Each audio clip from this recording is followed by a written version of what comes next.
Assalamualaikum warahmatullahi wabarakatuh. Perkenalkan, nama saya Aditya Rosiwardana. Saya dari Fakultas Keguruan Ilmu dan Pendidikan dari Prodi Pendidikan Siswani Kesehatan dan Rekreasi. Di sini saya akan memenuhi tugas video mata kuliah Aswaja. Di sini saya akan membahas tentang bab 11, yaitu tentang tokoh dan representasi tasawuf Aswaja. Saya akan menjawab beberapa soalan yang ada di buku Aswaja. Saya akan menjawab soalan nomor 3 halaman 146, yaitu dalam bertarekat terdapat mursyid, murid, dan metode manhaj. Jelaskan syarat-syarat mursyid. Dalam tarekat atau bertarekat, seorang mursyid adalah pembimbing spiritual yang berperan membimbing murid dalam menempuh jalan menuju ma'rifatul atau pengenalan dan kedekatan dengan Allah Subhanahu wa taala. Karena perannya yang sangat penting, seorang mursyid harus memenuhi sejumlah syarat-syarat agar bimbingannya sah dan tidak menyesatkan. Syarat-syarat mursyid dalam tarekat berikut adalah syarat-syarat mursyid menurut ulama tasawuf dan ahli tarekat. Yang pertama ada berkaidah ahlu sunnah wal jamaah. Mursyid harus memiliki akidah yang lurus sesuai dengan ajaran ahlu sunnah wal jamaah, tidak menyimpang dalam perkara keyakinan. Dan yang kedua, menguasai ilmu syariat. Mursyid harus paham dan mengamalkan ilmu fikih, usul fikih, tafsir, dan hadis, serta dia harus bisa membedakan antara yang halal dan haram, sunnah dan bid'ah, serta tidak melanggar hukum-hukum syariat. Dan yang ketiga, memiliki ijazah tarekat yang sah. Harus memiliki sanad tarekat yang bersambung kepada Rasulullah SAW, serta telah mendapatkan ijazah dari mursyid sebelumnya untuk membimbing murid secara rohani. Dan yang keempat, berakhlak mulia, zuhud, warok, rendah hati, sabar, tidak sombong, tidak mencintai dunia, dan tidak gila hormat, dan menjadi teladan dalam akhlak dan pergaulan. Yang kelima, sudah mencapai tingkatan ma'rifat. Seorang mursyid harus sudah menempuh suluk atau perjalanan rohani dan mencapai maqam rohani yang tinggi seperti fana dan baqa, yaitu labur dalam kehendak Allah dan hidup bersamanya secara spiritual. Tidak hanya paham teori, tapi sudah mengalami hakikat dan makrifat. Dan yang keenam, bisa membimbing dengan metode manhaj yang jelas, memiliki metode pembimbingan yang sesuai dengan tarekat yang dijalankannya, dan mengetahui bagaimana cara mentarbiyah rohani, mendidik jiwa murid secara bertahap.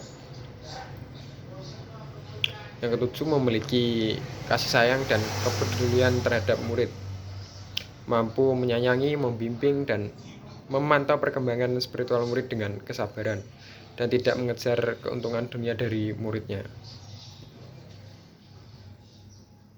Dan pada kesimpulannya, seorang mursyid bukan hanya guru, tapi pembimbing rohani yang harus memenuhi syarat ilmu, sanad, akhlak, dan pengalaman spiritual.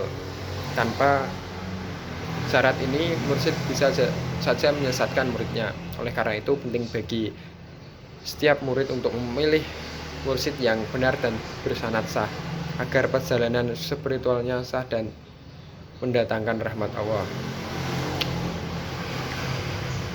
Mungkin itu jawaban dari soalan nomor 1. Selanjutnya, soalan yang kedua,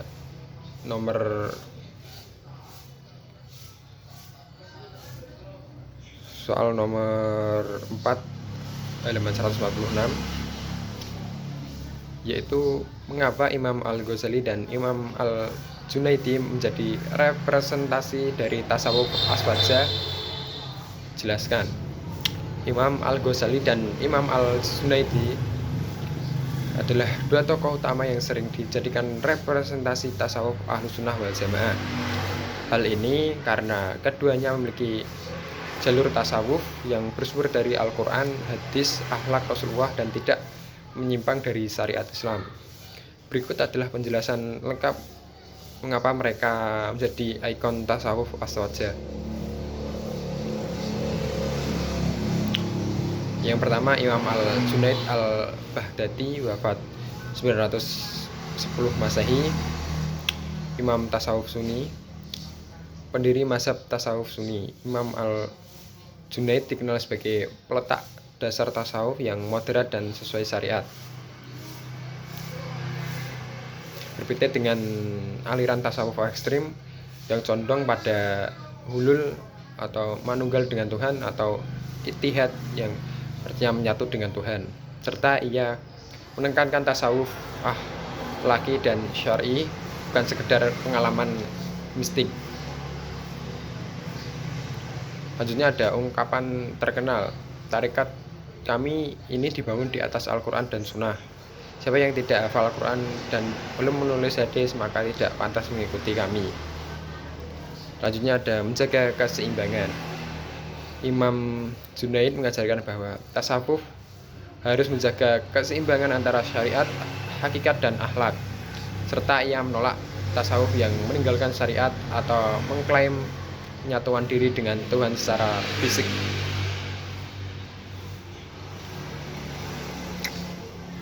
Dan yang kedua ada Imam Abu Hamid Al-Ghazali, wafat 1111 Masehi, Hujatul Islam, penyatu ilmu fikih, akidah, dan tasawuf. Imam Al-Ghazali adalah ulama besar yang mengintegrasikan ilmu kalam, fikih, dan tasawuf dalam satu kesatuan yang harmonis. Dalam karyanya seperti Ihya Ulumuddin, ia menunjukkan bahwa tasawuf bukanlah bid'ah tapi esensi agama Islam yang sejati. Selanjutnya, kritik terhadap tasawuf ekstrem dan filosof. Al-Ghazali menyaring tasawuf dari unsur-unsur filsafat Yunani dan ajaran menyimpang, seperti dari kalangan batiniyah, sufi ekstrem, dan filosof yang melenceng.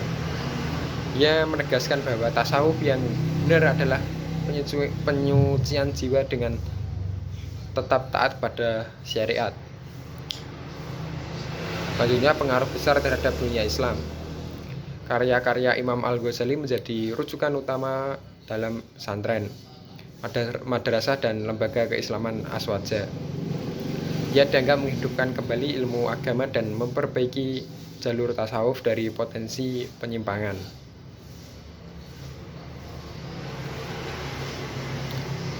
Ya, pada kesimpulannya, Imam Al-Junaid dan Imam Al-Ghazali memiliki tasawuf Ahlussunnah wal Jamaah, mewakili tasawuf Ahlussunnah wal Jamaah karena mereka yang pertama menjaga kesucian tasawuf agar tetap sesuai syariat, dan yang kedua menyaring ajaran sesat dalam tasawuf dan filsafat, dan yang ketiga menunjukkan bahwa tasawuf adalah jalan spiritual yang sah, ilmiah, dan berakhlak, dan yang keempat menjadi rujukan utama dalam tradisi keilmuan pesantren, NU, dan tarekat Mu'tabarah.